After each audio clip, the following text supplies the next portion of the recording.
기도의 참된 자세가 어떤 것인가 생각하게 만들어주고 있습니다. 특별히 우리가 기도할 때에 일반적으로 생각해서 그냥 눈 감고 마음에 떠오르는 생각을 가지고 하나님과 대화하면 된다 이렇게 생각하기가 쉽습니다. 보통은 또 그렇게 하니까요. 근데 오늘 성경은 우리에게 하나님 앞에서 기도하는 것을 그러한 어떠한 형식적이고 외형으로 나타나는 그런 모습이 아니라 참 기도하는 자의 마음이 너무 중요하구나 하는 걸 알게 해줘요. 오늘 예수님이 이 기도하는 자의 비유를 해주신 것은 사실은 다른 목적이 하나 있지 않습니까? 오늘 성경 본문의 9절에 보면 자기를 의롭다고 믿고 다른 사람을 멸시하는 자들이 있었어요. 그러니까 다른 사람을 멸시하면서 상대적으로 자기는 의롭다, 자기는 잘났다, 자기는 잘하고 산다라고 생각하면서 남을 평가절하시키고 남을 깎아내리고 남을 이렇게 없이 여기는 이런 태도를 가진 사람을 향하여 가르치신다고 하신 말씀이에요, 사실은. 근데 오늘 성경 본문에 보니까 복수로 쓰여 있어요.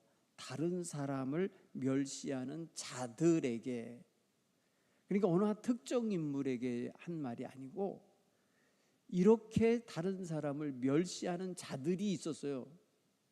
그러니까 이 사람들이 우리는 얼른 그냥 짐작이 가요. 등장인물로서 등장해 바리새인들이 그랬을 거라는 거죠.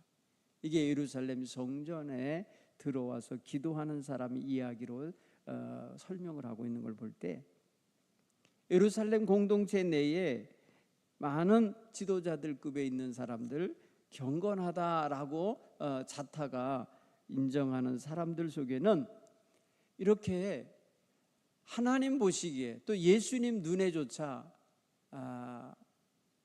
합당하지 않게 자기를 의롭다고 높이고 다른 사람을 멸시하며 깎아내리는 이런 태도를 가진 사람들이 있으니 이걸 어떻게 가르칠까? 이거 잘못된 것을 어떻게 꾸짖을까? 이렇게 생각을 하고 그냥 직설적으로 그러면 안 돼 이렇게 말씀하신 게 아니라 비유의 말씀으로 오늘 이야기를 하는 거예요. 비유의 말씀으로. 오늘 이 성경 본문에 비유로 등장하는 두 사람은 바리새인과 세리라고 하는 아주 극대비되는 신분과 삶을 가진 사람들이에요. 바리새인들은 정말 거룩하게 살려고 노력한 사람인 건 분명해요. 그들은 정말 하나님 앞에서 깨끗하게 살아내려고 애썼던 사람들인 게 분명하다고요. 율법을 지키고 모세가 가르친 모든 교훈을 따라서 살아가려고 한 건 맞아요. 그런가 하면 세리는 당시에 일반적으로 세리들은 어제도 말씀드렸지만 삭개오 같이 사람들에게 더 많은 것을 뜯어내고 자기의 재산의 증식을 위해서 이용하는 직업이고 또 로마의 앞잡이가 돼서 일하는 사람이고 막 그런 면에서 생각할 때에 바리새인과는 아주 극적인 자리에 있는 사람이에요. 그렇게 생각하니까 서로 비교하기가 너무 좋은 예화거리가 되는 거죠. 그래서 예수님이 이 두 사람을 등장인물로 삼아서 이야기를 하고 계신 거예요. 사실 이 모든 이야기에 아주 듣는 대상은 다른 사람을 멸시하는 자들을 앉혀놓고 하는 이야기는 아닐 거예요. 나중에 보면은 이 사람들을 향하여서 예수님께서 직접적으로 그들을 지목하면서 너희들 들어라 하면서 반비판적이고 꾸짖는 쪼로다가 들으라고 하신 말씀은 아닐 거라고요. 아마도 가까이에 있는 제자들에게 귀한 가르침이 될 수 있었을 거예요. 가까이에 있는 예수님의 말씀을 듣고 있는 또 다른 회중들이 또 다른 백성들이 성전에 나와서 예수님의 가르침을 받던 중에 이런 이야기를 통해서 뭘 말씀하시는지 우리가 알겠습니다 라고 깨달았을 수 있어요.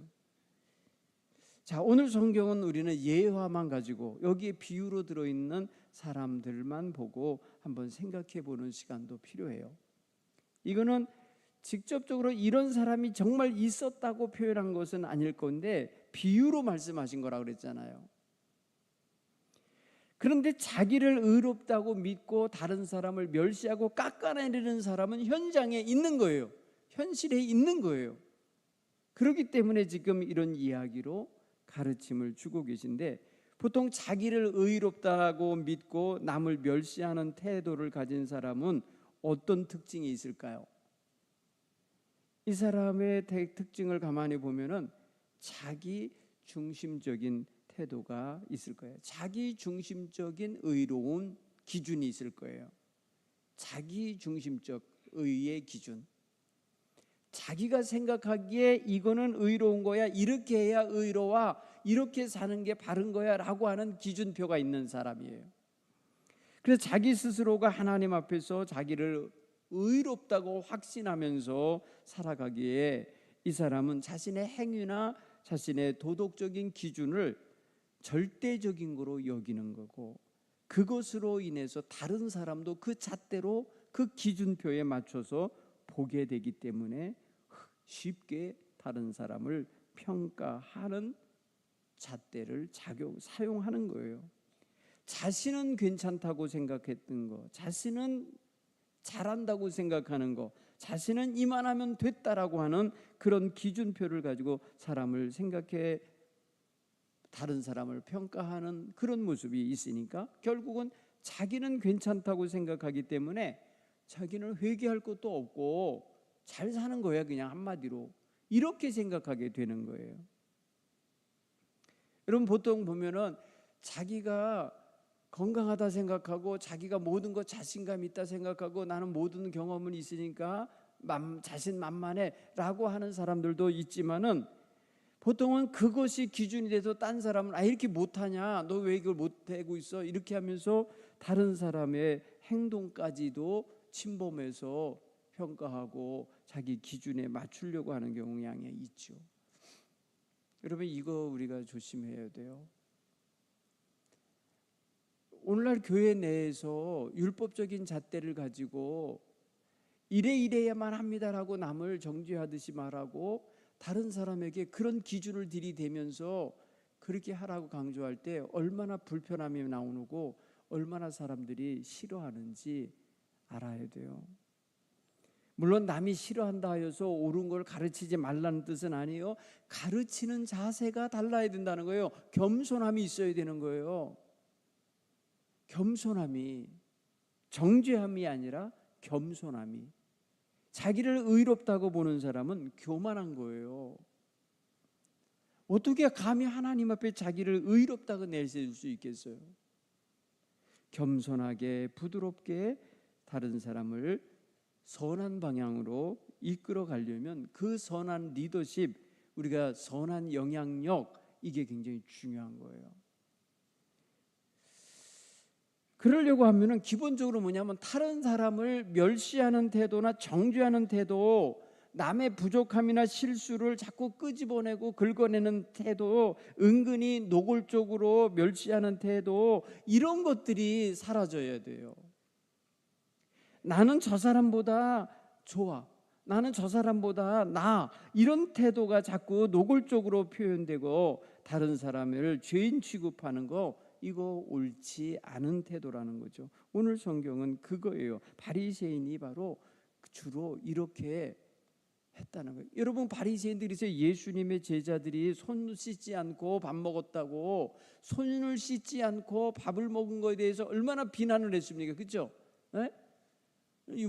손을 깨끗이 씻고 먹어야 되는데 그러지 않고 먹었다고 했을 때 예수님이 그들을 향하여 바로 말씀하셨어요. 사람을 더럽게 하는 것은 밖에서 들어가는 것이 사람을 더럽게 하는 게 아니라 속에서 나오는 거, 속에서 입을 통해 나오는 게 더럽게 만드는 거다, 이렇게 하면서 바로 사람의 더러움에 대한 기준이 무엇인지를 말해줬어요. 그렇죠? 예수님이 직접적으로 이렇게 꾸짖은 적도 있죠. 예수님의 제자들이 안식일 날 남의 보리밭으로 밀밭으로 지나가다가 밀을 훑어 먹은 적이 있다는 거예요. 그것 때문에 안식일에 해서는 안 될 일을 했다고 하며 비난할 때에, 멸시하고 평가절하하고 당신 제자들이 어떻게 그 모양이냐고 말할 때에 예수님께서 안식일에 대한 걸 새롭게 해석을 해주면서, 하나님은 사람을 위해서 안식일을 준 거지 사람이 안식일을 위해서 존재하는 게 아니라고, 안식일에 대한 새로운 시각을 열어주신 적도 있어요. 그때도 역시 바리새인들이에요. 남을 멸시하면서 함부로 평가하고 대하는 태도. 물론 제자들이 한 게 그게 다 맞다 말이에요. 괜찮다, 그냥 율법에 딱 적용된다, 이런 말은 아니에요. 보는 시각이 너무나도 율법적이고 정죄하는 태도이기 때문에 예수님은 그것을 교정하고 새롭게 보게 해주시는 거예요. 하나님이 왜 안식일을 지키라고 말씀하셨는지를. 여러분, 자기를 의롭다고 믿는 사람은요, 커다란 구멍이 하나 있는데, 그게 뭐냐면 자기에게 하나님의 긍휼과 은총이 필요함을 몰라요. 자기가 하나님의 은총의 햇빛이 필요한 줄을 모른다고요. 항상 자기가 밝은 줄 알고 있죠. 하나님의 은총 없이는 살 수 없는 존재라는 걸 깨닫지 못해요. 왜? 교만함이 눈을 가리고 있어요. 자기를 완전하다 생각하고 나는 이만하면 됐다라고 평가를 이미 내리고 있기 때문에 자기에겐 하나님의 특별한 은총이 필요 없는 거죠. 여러분, 이렇게 태도를 가지면 이 사람은 은혜 생활 제대로 못합니다. 교회를 형식적으로는 다녀도 은혜 속에 들어가지를 못해요. 예수 믿으면 말이에요, 1년에 성경을 한두 번은 꼭 읽어야지, 그게 뭐냐고 이렇게 말하면 안 돼요. 여러분, 성경 한 장도 못 읽고 가서 사는 사람도 있어요. 뭐 한 권 전체를 통독하고 이렇게 사는 사람 몇이나 되겠어요. 그거 함부로 말을 하면 자기가 얼마나 교만을 떠는 건지를 알아야 돼요. 성경을 알면 뭐라고, 읽으면 뭘 할 거예요. 그렇게 살지도 않으면서. 그러니 남을 함부로 멸시하거나 평가하거나 정죄하는 태도를 거둬들이고, 자기에게 필요한 은혜가 뭔지, 지금 내게 뭐가 없는지, 그 사람 사랑이 없어요. 그 사람 다른 사람에게 말입니다, 베풀 줄 아는 따뜻함이 없어요. 그리고 포장하고 자기 말입니다, 의롭다고 꾸며야 되기 때문에 자기 뒷부분 다 감춰요. 이런 모습을 우리는 왜 그거를 숨기면서까지 남을 그렇게 아프게 하냐, 이거죠. 예수님 눈앞에 있는 이들이 그렇게 하고 있는 거예요. 이러면 어떻게 되는지 아세요? 또 하나의 결과가 뭐냐? 그 사람 공동체 생활 못해요. 다른 사람과 관계가 다 깨져요. 다른 사람 곁에 안 와요. 다른 사람이 그 사람 차갑게 느끼고 곁에 안 와요. 곁을 안 준다고요. 싫어합니다. 그가 그나마 다른 사람하고 지금 대화하는 건요, 그 사람이 배려했기 때문이에요. 그 사람이 배려하지 않으면요, 그 사람 혼자 왕따 당합니다. 자기가 잘나서 있는 줄 알아요. 큰일 납니다. 오늘 이런 교만한 태도를 공동체 안에서 가지면 사랑과 연합을 깨트리고 상처를 줍니다. 멸시당한 사람은 위축당하게 돼 있습니다. 멸시당하고 정죄당한 사람은 자기를 정말 평가 절하시킨 그 사람이 밉습니다. 싫어요. 그러면 어느 사람이 그걸 좋아하겠어요? 그러니까 자기가 지금 무슨 일을 하고 있는지도 몰라요. 자기를 의롭다고 생각하는 사람은 자기가 그렇게 해도 된다고, 괜찮다고 생각을 해요. 그렇지 않습니다.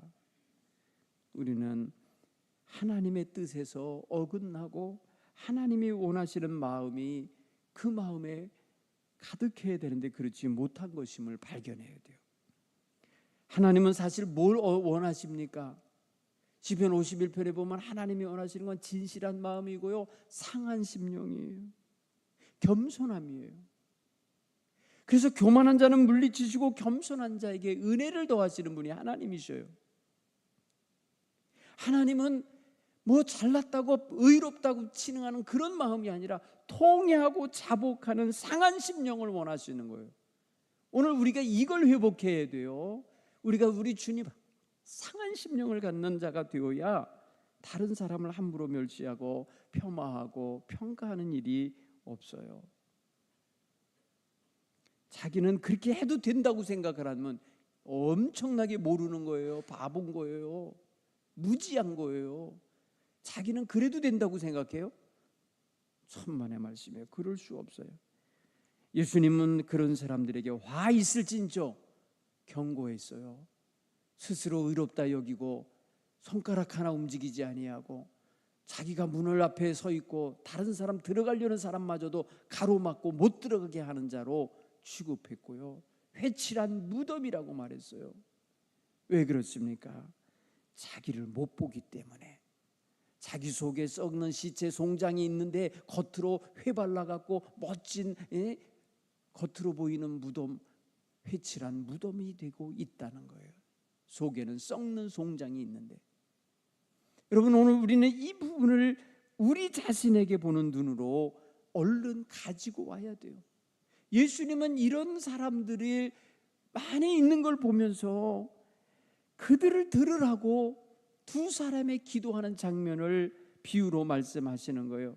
바리새인이 어떻게 기도했다고 그러냐면 그는 서서 하늘을 우러러 보면서 말하는 거예요. 하나님이요, 나는 다른 사람들, 토색하는 자나 불의하는 자나 간음하는 자나 여기 있는 이 세리 같지 않게 됨을 감사하나이다. 지금 누구를 상대로 놓고 했냐면 옆에 아무개를 놓고 이러지 않게 살게 하셔서 감사합니다. 여러분, 당시 유대인들이 그랬대. 이방인으로 태어나지 않은 거 감사했대요. 여자로 태어나지 않은 거 감사했대요. 세리같이 더러운 죄를 짓지 않고 산 거에 감사했다는 거예요. 다 뭐예요? 상대 누군가 비교 대상이 있죠. 그런 사람들보다 비교 우위에 있다고 생각하는 이런 외식하며 형식적이고 그릇되고 교만한 신앙을 가지고 하나님께 감사를 했다는 거예요. 여러분, 이런 감사를 하나님 받으시겠냐고요? 네? 이게 진정한 감사입니까?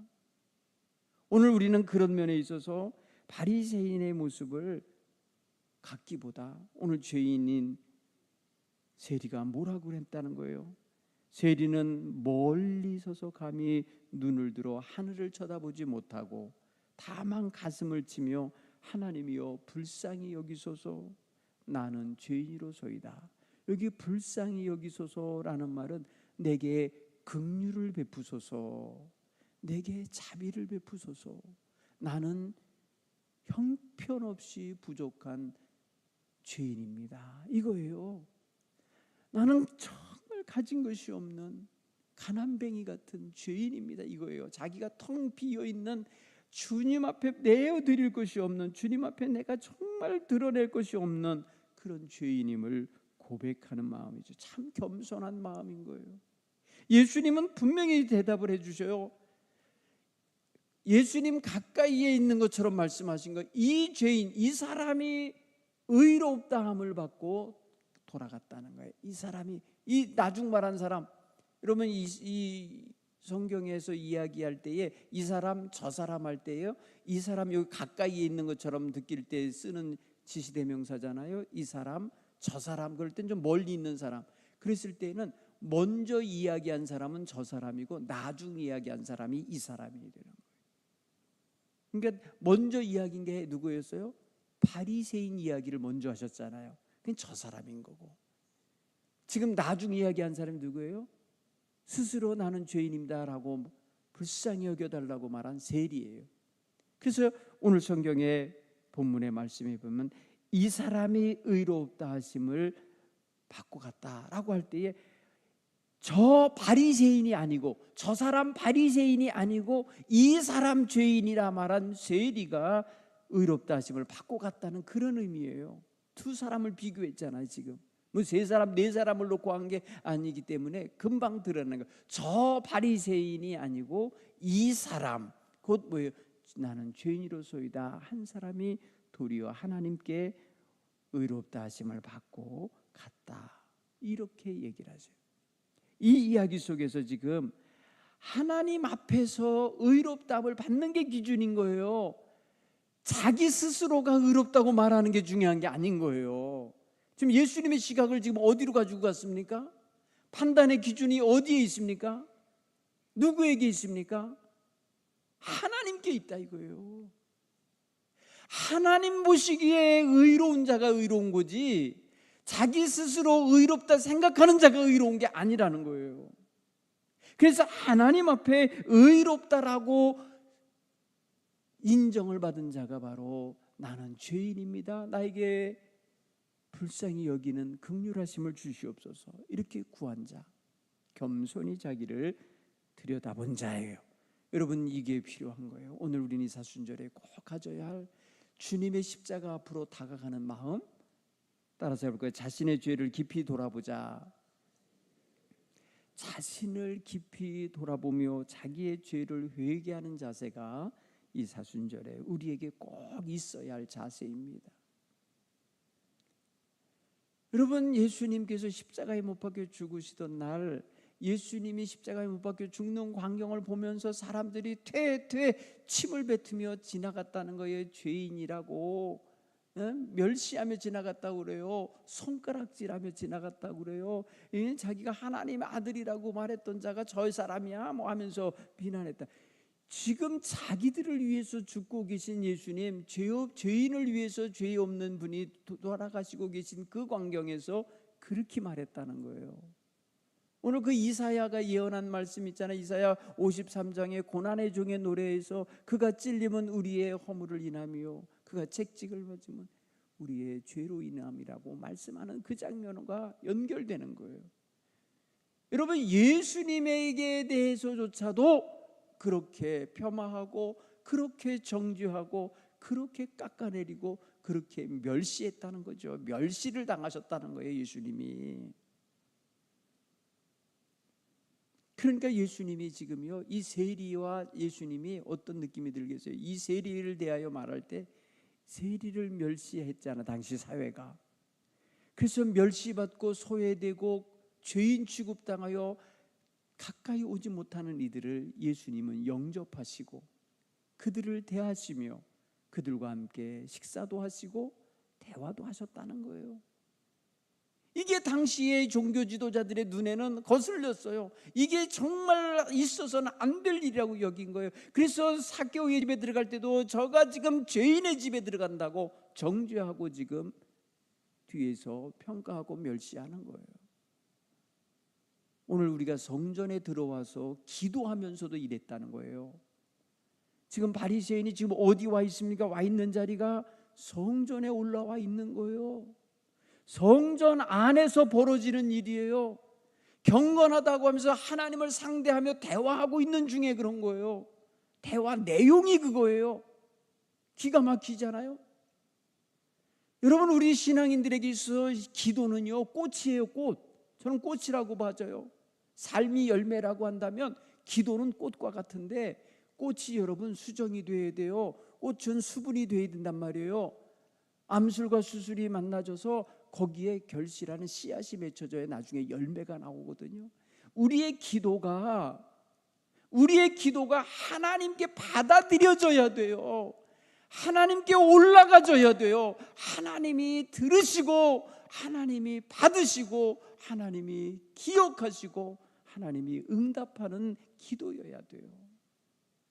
그런데 기도 내용에서조차 다른 사람을 폄하하고 다른 사람을 멸시하고 다른 사람을 정죄하는 기도를 하고 있다고 생각해 보세요. 자기를 높이느라고, 자기를 의롭게 표현하느라고 다른 사람을 지금 깎아내리고 있는 거예요. 여러분, 보통 사람들이요, 자기가 한 계단 올라가기 위해서 딴 사람을 밀어내리는 거예요. 같은 계단 높이에 있다가도요, 한 사람을 밀어내리면 저 사람이 저절로 다 아래 계단에 내려가. 이게 자기는 그 자리에만 있어도 한 계단 위에 있는 거야. 그러니 다른 사람을 깎아내리면서라도 나를 높이고 싶은 거예요. 여러분, 여기까지 가는 거예요. 자기를 의롭다고 생각하는 것조차 지금 그릇된 건데, 다른 사람을 깎아내리며 욕하는 거는 더 안 좋은 거예요. 2중 3중으로 지금 이 사람은 죄 가운데 지금 들어가는 거예요. 오늘 우리는 그런 면에 있어서 이 위선적인 거, 이런 태도를 가지고 11조를 했다는 거예요. 위선적인 11조가 되겠죠. 이런 태도를 가지고 금식을 했다는 거예요. 위선적인 금식 기도죠. 이런 태도를 가지고 자비를 베푸고 긍휼을 베풀었다는 거예요. 여러분 보세요. 한쪽 마음속에 이렇게 평가하며 이렇게 있는 사람에게, 그런 사람이 남에게 긍휼을 베풀고 자비를 베풀었다면 누구한테 줬겠어요? 자기 눈에 맞는 사람한테만 줬을 거예요. 그러니 이게 얼마나 자기의 궁핍과 결핍을 모르는 것입니까? 오늘 우리는 이렇게 아둔한, 영적으로 맹인이 된 것 같이 자기를 못 보는 눈이 있다면 이거 열려야 돼요. 자기를 봐야 돼요. 그래서 자신의 죄를 돌아보며 날마다 회개하는 태도를 가져야 할 줄 믿습니다. 또한 우리는 하나님의 은혜를 기억해야 돼요. 자기를 옳다 여기지 아니하고 자기는 죄인입니다 라고 고백하는 이 세리의 마음과 같은 마음을, 겸손함을 가지려면 늘 내가 하나님의 은혜로 살고 있습니다, 내가 전적으로 하나님의 은혜 없이는 살 수 없었음을 고백합니다. 그러면서 하나님의 은혜를 자꾸 높이며 감사합니다를 해야 돼요. 그렇죠? 나 같은 죄인 살리셔서 살리시고 같게 살게 하시는 분은 하나님 당신의 은혜입니다, 당신의 사랑이 아니고는 이렇게 될 수 없었습니다라고 하며 자신을 오히려 하나님의 은총 속에 더 깊이 들어가게 해야 하는 것입니다. 세 번째로 우리는 세리와 같은 마음을 가지려면 우리는 자신이 죄인임을 아는 겸손함과 자신을 죄인이기 때문에 하나님 앞에 설 수 없는 그런 자격 없는 자임을 깨달아야 돼요. 여러분 이게 있어야 돼요. 사람이 그러면은 괜히 왜소해지고 뭐랄까요, 열등감에 사로잡힐 수도 있고, 때로는 자기를 폄하하고 자기 스스로가 자기 자존감을 잃어버릴 수 있다고 할 수도 있죠. 그런데 여러분 하나님의 은혜를 기억했잖아요. 조금 전에, 그죠? 하나님의 은혜로 살고 그 사랑으로 산다고 했잖아요. 그 은혜와 사랑을 받은 사람은 결코 자기를 폄하하여 저 밑으로 처박히는 뭐랄까요, 자기 소외, 자기 열등감에 빠지지 않아요. 은총을 받았기 때문에, 은총을 생각하고 있기 때문에 겸손해져요. 자기가 교만했던 거, 자기가 부끄럽고 연약했던 거, 자기의 결핍과 이런 곤고함이 있는 것을 깨달으면요 겸손해져요. 아, 내가 잘난 게 없어, 내가 드러낼 게 없는 존재야. 그래서 하나님의 은혜가 필요하고, 내가 그러니 다른 사람을 볼 때도 저 사람도 은혜가 필요하겠구나 해서 오히려 다른 사람에게 하나님의 은혜가 임하도록 기도해 주는 이런 사람이 될 수 있는 거예요. 오늘 그런 의미에서 엄청나게 중요한 자세입니다. 세리와 같은 겸손하게 주여 나를 불쌍히 여기소서 나는 죄인으로소이다 하며 생각하는 이 모습은 바로 우리의 굉장히 필요한 자세입니다. 끝으로 여러분, 예수님의 마음을 품고 싶어 하셔야 돼요. 예수님의 마음. 예수님이 수고하고 무거운 짐진 자들아 다 내게로 오라 내가 너희를 쉬게 하리라 하시면서 하신 말씀이 있어요. 나는 마음이 온유하고 겸손하니 내게 와서 배우라 그랬어요. 나는 온유하고 겸손하니 내게 와서 배워라. 여러분 오늘 여기 자리에 우리가 있는 거예요. 이런 자리에 와 있는 이상 우리는 교만을 떨면 안 돼요. 남을 함부로 평가하면 안 돼요. 온유하고 겸손하신 주님을 배우는 자세는 다름이 아니라 우리 주님처럼, 우리 주님이 가졌던 그 마음처럼 자기를 비우고 자기를 낮추고 자기를 죽기까지 내어드리는 희생하는 이런 마음이에요. 그래서 사도 바울은 예수님을 따라다니며 배운 적은 없지만 그런 예수님을 알았어요. 예수님에 대해서 너무 잘 알았어요. 그래서 빌립보 교인들에게 편지하여 말하기를 너희 안에 이 마음을 품으라. 곧 그리스도 예수의 마음이니. 빌립보서 2장 5절에 너희는 예수님이 품었던 마음을 너희도 품어라 라고 가르쳐요. 그게 뭐예요? 예수님의 하늘 영광의 자리를 내어버려 두시고 세상에 오셔서 낮고 천한 인간의 모습으로 오셔서 낮고 천한 곳에서 사시며 마침내는 십자가 위에서 자기를 내어 죽기까지 순종하시고 복종하신 그 자세를 배우라는 거예요. 오늘 우리가 이런 자세를 가지고자 이 새벽에 이 사순절 기도회에 참여하여야 할 줄 믿습니다. 예수님을 본받아야 돼요. 오늘 저와 여러분이 이 사순절을 보내는 하나님, 예수님의 마음 내게 가득하게 하옵소서, 예수님의 마음으로 충만하게 하옵소서 하며 기도할 수 있는 이런 성도 여러분 다 되시길 간절히 축원합니다.